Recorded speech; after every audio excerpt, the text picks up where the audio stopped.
2001 saw the beginning of one of the biggest gaming juggernauts ever created, the Halo franchise. Debuting with Halo Combat Evolved, this game was the flagship for Microsoft's new home console, and with it came the introduction of one of the most iconic video game characters of all time, the Master Chief. To give you some perspective on how iconic Master Chief is, he's right up there just underneath Mario, Pikachu, Link, and Sonic in terms of sheer recognition. Not to mention having significantly less time to build that reputation, as well as releasing on a competing console to the PlayStation 2, which at the time was on track to becoming the highest selling video game console ever. What makes it even more surprising is that Master Chief was iconic even in his first game appearance. But he didn't have everything going against him.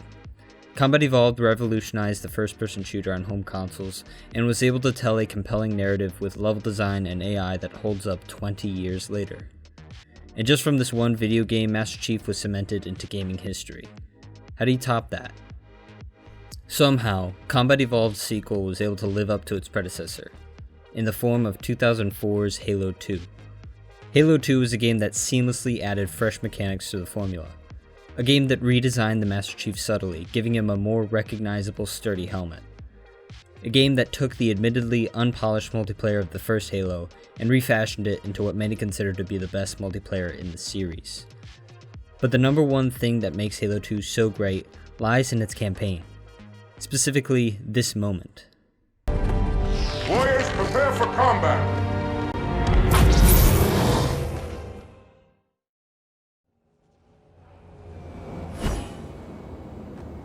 We are the arm of the prophets, officer, and you are the blade. Did you catch it?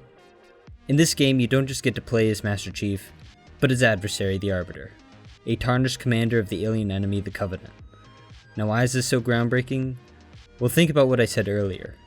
The developers of Halo, Bungie, were riding off the massive success of Combat Evolved and had this now massive property in their hands. They were blessed with being able to build the Master Chief's future.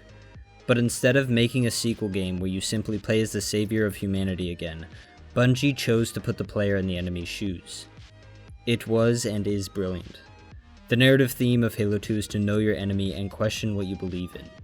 Not only does Halo 2 accomplish this by putting you in control of the antagonist, but it explores that antagonist coming to grips with the fact that his entire motivation is a lie. Note that the Arbiter is not just the alien version of the Master Chief, who is celebrated and decorated, but a misguided figure who is tarnished and hated for his failure, yet still loyal to his cause. Understanding your enemy is something so many of our greatest socio-political minds have preached, notably Martin Luther King Jr., whose message brought about real change during the American Civil Rights Movement of the 60s, Mahatma Gandhi, whose love for his enemy sparked a revolution in Indian independence and thwarted much corruption in the country, and need not forget Sun Tzu, whose notion of know your enemy is recommended reading in US military training 2,500 years after it was written. To this day, I still think about that moment of taking control of the Arbiter in Halo 2. The Arbiter's revelation and discovery that his religion and purpose was built upon a lie has shaped my everyday philosophy. This story taught me to question everything I think to be true, and that's something I think we all should do more of. Take care, Arbiter.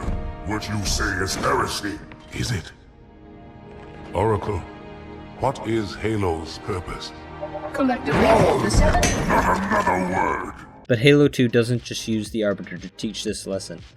Even after the Arbiter and the Master Chief are united, Bungie expands on this aspect of storytelling when Master Chief and the Arbiter form an alliance with the Flood, who for context, existed merely as a force of nature type of threat in the form of zombies. Think about that. Halo 2 gave character and a bit of empathy to a horde of zombies. Fate had us meet as foes, but this ring will make us brothers. 11 years later, Halo 5 Guardians attempted to replicate the success of Halo 2's story by building a dual narrative between Master Chief and Spartan Locke, who were set up to have opposing goals.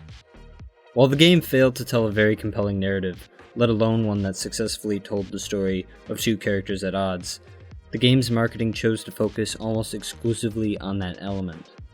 Titled Hunt the Truth, the marketing campaign of Chief vs. Locke built up a ton of hype for the game, with exclusive live-action trailers airing on AMC's Fear the Walking Dead, as well as a weekly web series starring Keegan-Michael Key, which delved into nefarious actions of the Master Chief. It was a mystery that held you on the edge of your seat. Here's Dion again. The boxing story. No, what's that? I say, hey, John, what's up?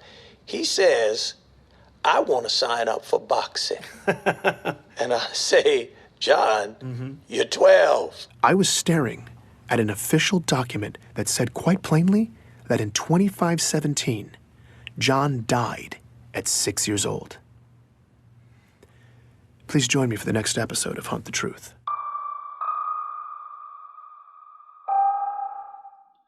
This Hunt the Truth campaign successfully set up reasons as to why Master Chief would be despised and got fans of the series interested and invested in finding out who Spartan Locke is.